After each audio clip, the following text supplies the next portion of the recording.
All right, so I'm on the west side of Los Angeles. Definitely, I've lived here for like 10 years off and on, and I've never lived in this part of town. My brother always has. He's always been a west sider. I've always been like a valley and parts beyond kind of guy. But he went down to San Diego. It's not the best air quality. He's got a little daughter, so I don't blame him. I got to work this weekend in my apartment because I don't have electric heat yet. I'm just gonna stay here probably till Sunday. The power company said it should come back on. It's just the high winds and the potential fires, which I'm not really worried about as much as yesterday and the day before. But again, I don't want to be uncomfortable. And he's got a beautiful, really beautiful apartment. It's like resort amenities, so I can use the pool, the gym, the hot tubs, all that good stuff. My dogs are happy. It's a dog-friendly building.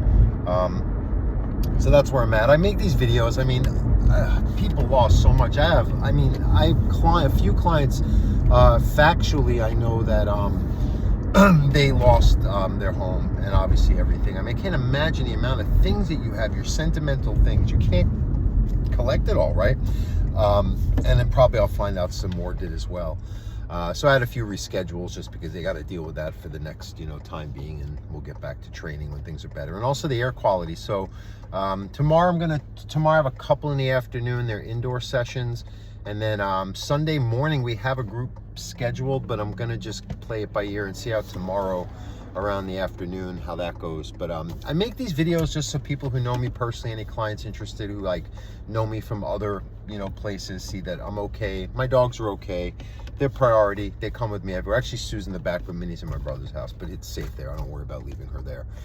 I just don't want to leave my dogs where something can happen to them or I can't get back to them to help them. So that's just not, I mean, like I said, even my dog's ashes that are not alive anymore, that was like the top priority of what I took, because I'm not going to technically, they are still part of me having their ashes, at least till I'm not around anymore. And so that was important too. But anyway, I can't imagine losing everything, because there's people who, I'm sure they lost their dog's ashes because they had to take things that were, other sentimental valuables. Where me, I'm so lucky that most of my life, because I own my properties up in Alaska and I rent here in California just for many reasons, but most of my belongings, my personal valuable things I've collected, I've found so many different artifacts and fossils over the years, just living in different places and digging and finding them. And my buck that I got with a traditional archery hunt in Texas,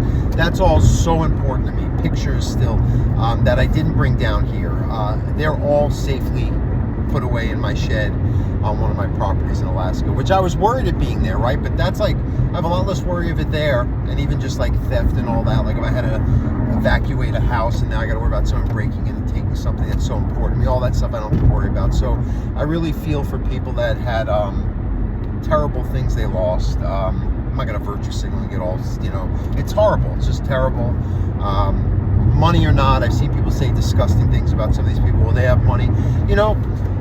I work with a lot of celebrities and people who are pretty well-to-do. I mean, I go to their houses, I see their lifestyle, or I just know who they are. It's like, I know that face.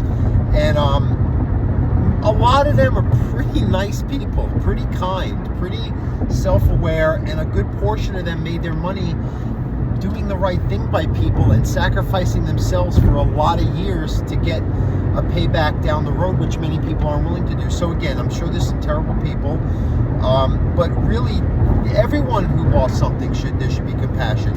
I mean, there's celebrities that have suffered even more loss than the average person because they're exposed to the world on a more extreme level and more frequent eyes on them. So again, it's just, I don't know. I don't want to play Mr. Because here I am virtue signaling, right? But I see some things that people, it's like, really? It's like, I don't agree that, like, if you have means to put a GoFundMe up there right now when there's thousands of other people who could do that too and they're not, but, have a heart. And again, even me, I'm not making these videos to say, oh, I escaped the fire, I'm so brave. I'm just being cautious, and I'm in an area where it was potentially a risk, but we pretty much dodged a bullet. In many ways. First of all, I have a brother who lives in another part of the same city, in a that was safe, so I could just go there and have my dogs there in a second, right? No questions asked.